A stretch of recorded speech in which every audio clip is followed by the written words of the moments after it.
Skylab Houston, everybody around here has looked at the bird and it looks real good. Roger, roger. And you're being awaited by the USS Ticonderoga. And we're waiting to see you back here in Houston, too. All righty. You can relay to the Tycho. We've got their Fox Corpin and our hook is down. Roger that. This was Skylab on the final day of the first manned mission. And if you got The crew had this last view as they made preparations for return to Earth. Give it to you here. It had been a successful mission. The large majority of scientific objectives were accomplished. 10 miles. But the bright orange sunshade, the single solar wing, presented a striking reminder of a mission that was something more than routine. A mission that gave new meaning to the term manned spaceflight. 13, 12, 11, 10, 9, 8. We have ignition sequence has started. 6, 5, 4, 3, 2, 1.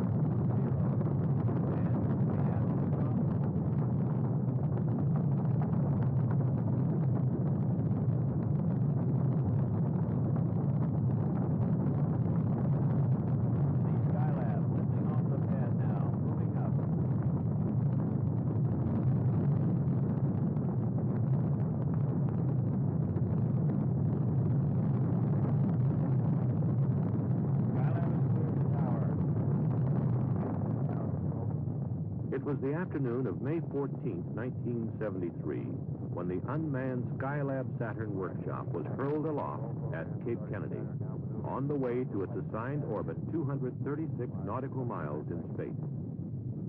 The cloud cover was heavy on launch day and prevented tracking cameras from seeing an event that occurred about 1 minute into the mission. At the point of maximum vibration, telemetry sensed premature deployment of the meteoroid shield, followed by a weak electrical signal from the workshop solar arrays. Clearly, there had been a problem, but the exact nature wasn't known until after orbital insertion. During the first revolution, Skylab temperatures began to rise rapidly, and pieces of the puzzle started to fall in place. NASA engineers surmised that the anomalies were most likely related. It was felt that the meteoroid shield had been completely lost at deployment, which accounted for the high heat levels. Also, that fragments of the meteoroid shield had jammed or otherwise hindered full deployment of the solar array panels. Failure of these panels, which were designed to furnish about half of Skylab's electrical power, meant that the total power burden would have to be borne by solar panels of the Apollo telescope mount. By early evening, workshop temperatures had risen above the level of safety. Launching of the crew the following day received an indefinite hold, pending satisfactory solutions. Flight support and engineering teams were immediately set in motion to find the answers. At stake was the future of the entire Skylab program. The most urgent need was to achieve a thermal-electrical balance. This meant maneuvering to an optimum flight attitude for solar requirements that were in direct conflict. Too much solar radiation would drive temperatures higher, increasing the chances of component damage and food spoilage. On the other hand, generation of electrical power to drive heat exchangers and food freezers was wholly dependent on exposure to the sun. While flight controllers struggled to achieve this delicate balance, other teams had the major objective of designing a thermal shield that could be deployed on the workshop to make it habitable. NASA centers and private industry responded with a variety of shield concepts. The most promising designs were released for fabrication.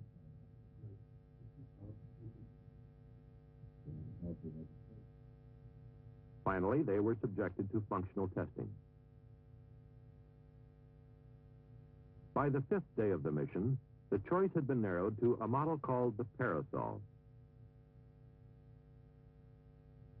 It had good functional reliability, and the crew would be able to deploy it from inside the workshop through a scientific airlock. Another shield, the twin-pole sunshade, would also be carried on the mission as a backup. Here in the Skylab underwater simulator at the Marshall Space Flight Center, crews practiced extravehicular installation of the sunshade in conditions approximating 0G. As for the solar wing, simulation methods were mostly inconclusive. Little was known about the extent of wing damage at this point, and the crew could only speculate on how best to make them deploy. At mission control, solar orientation of the spacecraft had begun to yield positive results. Temperatures, still too high for habitation, were stabilized, and electrical power was sufficient for operating vital systems and equipment. Though still precarious, the situation had been checked. There was reason to believe it would remain stable until the astronauts' launch, now scheduled for May 25th, 10 days behind the original schedule. On the day before launch, the Parasol team raced the clock to deliver the flight article on time.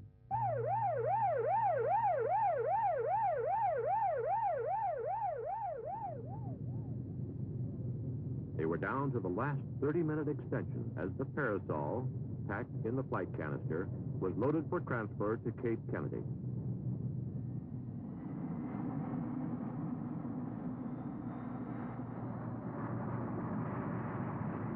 In spite of the rigid schedule, hopes ran high that the Parasol would do the job. Attention now turned to the astronauts who would attempt to put it in place.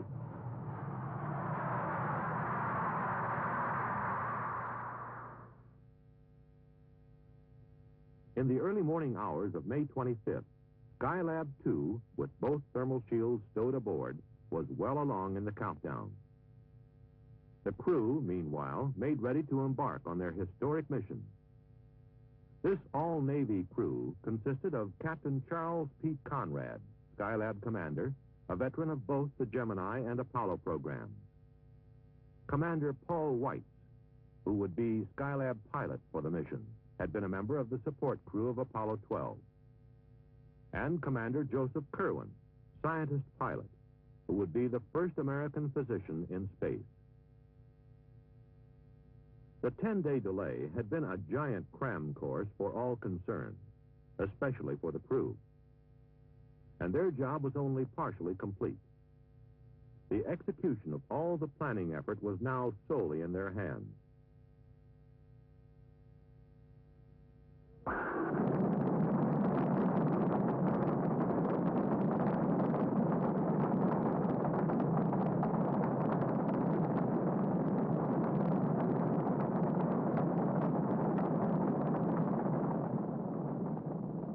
Following a smooth launch, Skylab 2 maneuvered to the proper flight path attitude for its initial downrange orbit.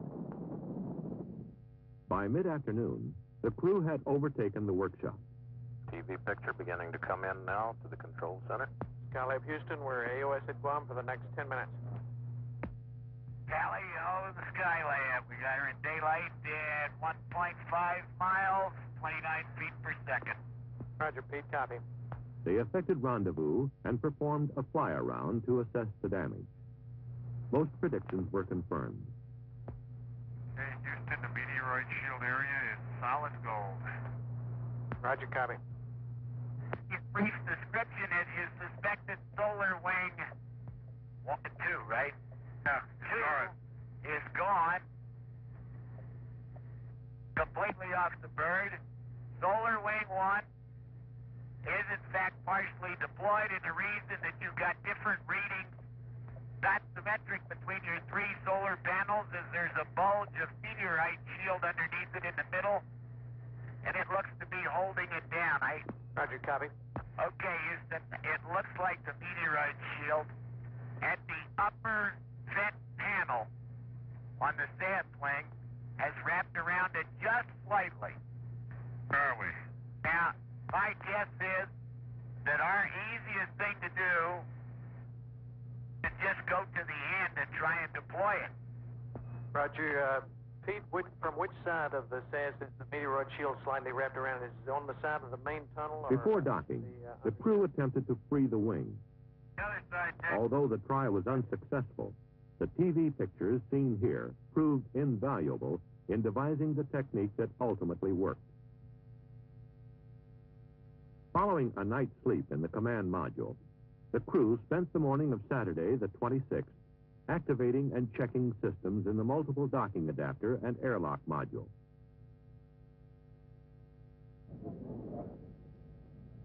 Later, they were given a go to enter the workshop.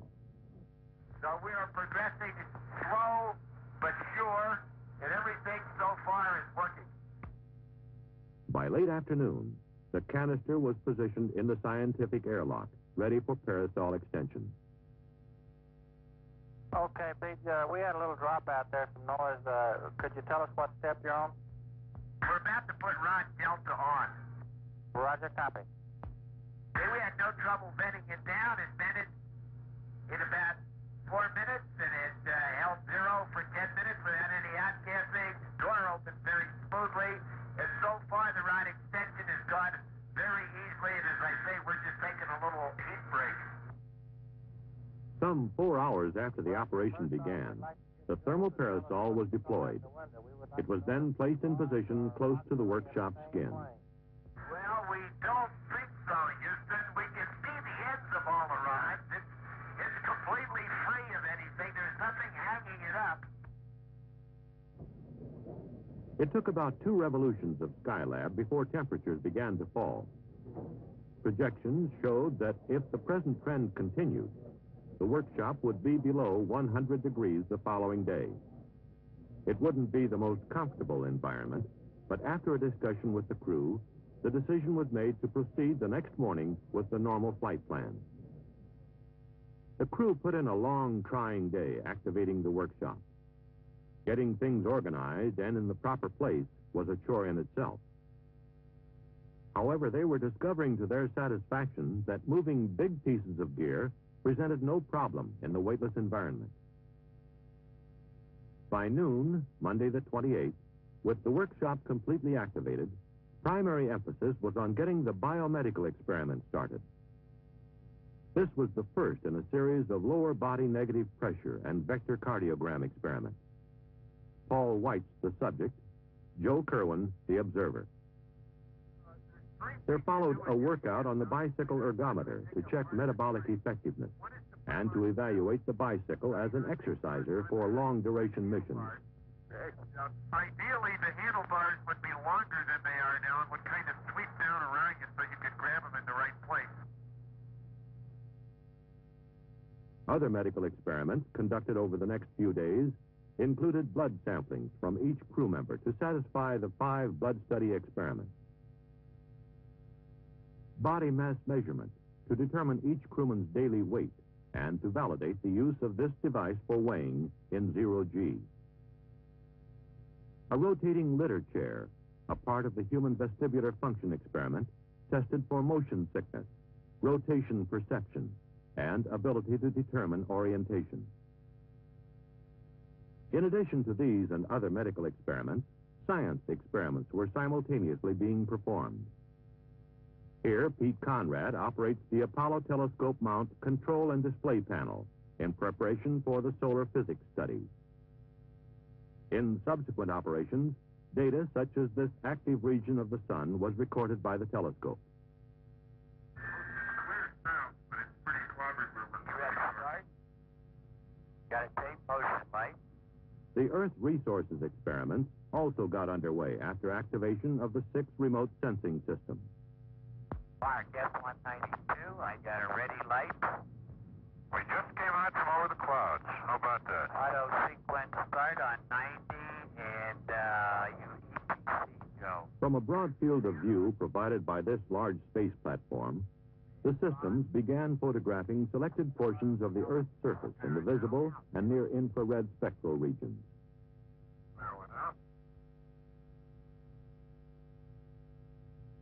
Although the crew had earlier encountered a number of equipment problems, the result of excessive temperatures, the prospects now looked bright for a full 28-day mission.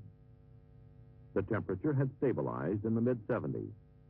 The food was good, and so was morale. And up to now, the 4,700 watts of available power appeared to be adequate as long as high-load experiments were staggered.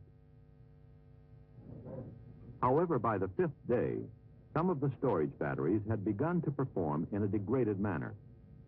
The power shortage grew critical, and it became apparent that to carry out the mission, the jammed solar panel would have to be deployed. Meanwhile, at Marshall, in the underwater simulator, techniques were being developed based on TV coverage of the solar wing. Using only tools and equipment like those aboard Skylab, the backup crew developed a set of procedures they felt would do the job. On June 7th, astronauts Conrad and Kerwin made their exit to put the plan into operation. Just take your time.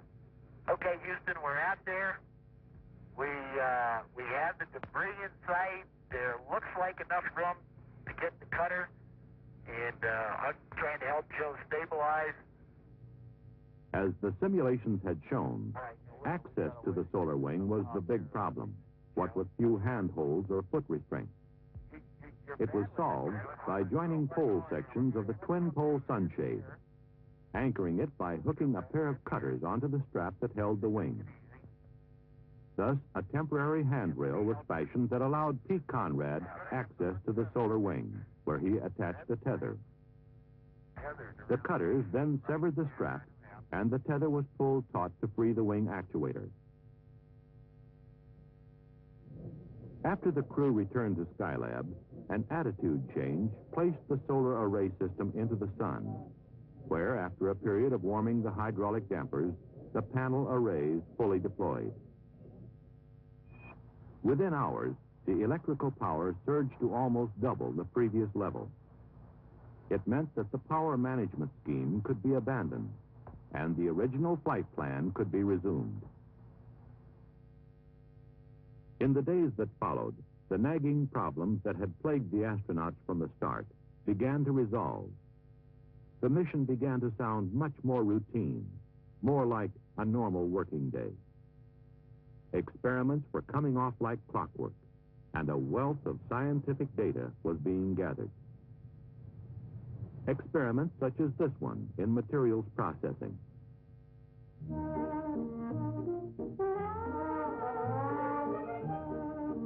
With more leisure, it was not uncommon for the men of Skylab to indulge themselves in the fluidity of movement in zero-G.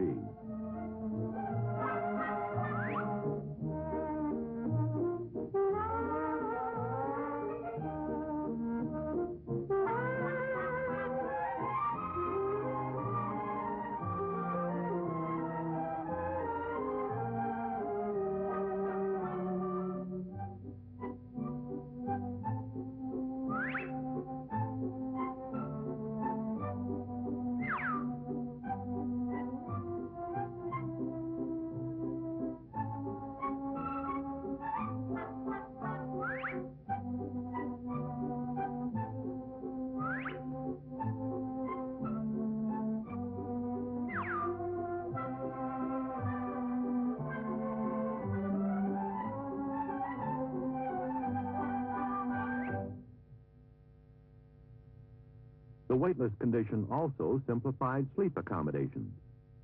Since there was really no up or down, the only requirement was a sleeping bag type of restraint. And as mentioned earlier, heavy objects were easily handled. It was the small pieces that sometimes got away. But even when objects were lost, they generally turned up sooner or later on the air conditioning screen, there to be reclaimed. On day 29, after performing final closeout of the orbital workshop, the crew donned spacesuits for the return leg of their mission. Skylab Houston, we're in atoll CMG. You're go for undocking. Okay, stand by. Roger. Okay, we're free. We got 0.4 of a foot per second, Houston. Roger. Bye-bye, Skylab. After undocking, they remained on station briefly to obtain photographic coverage.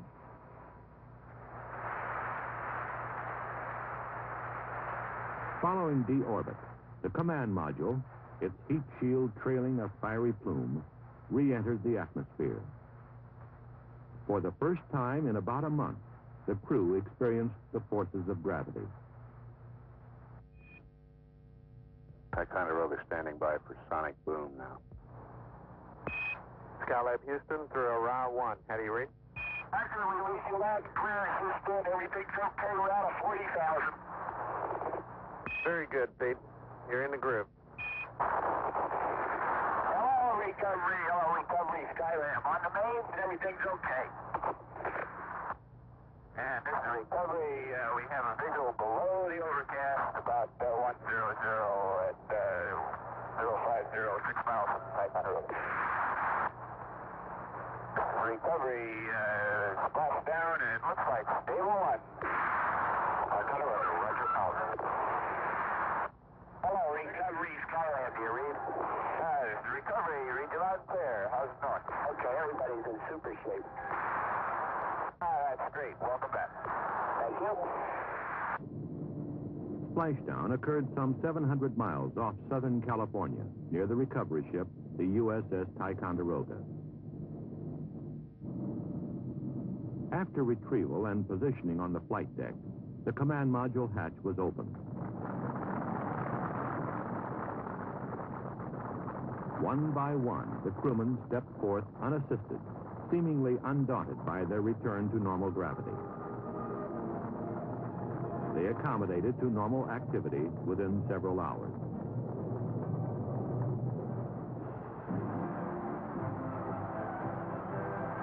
In San Diego, the first Skylab crewmen were received by a vocal and appreciative throng.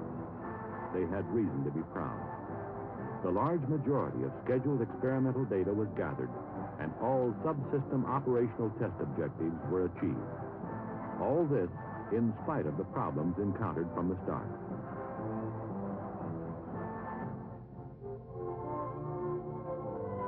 Problems that in the final analysis required the presence of man to reason, to decide, to execute solutions as only he can.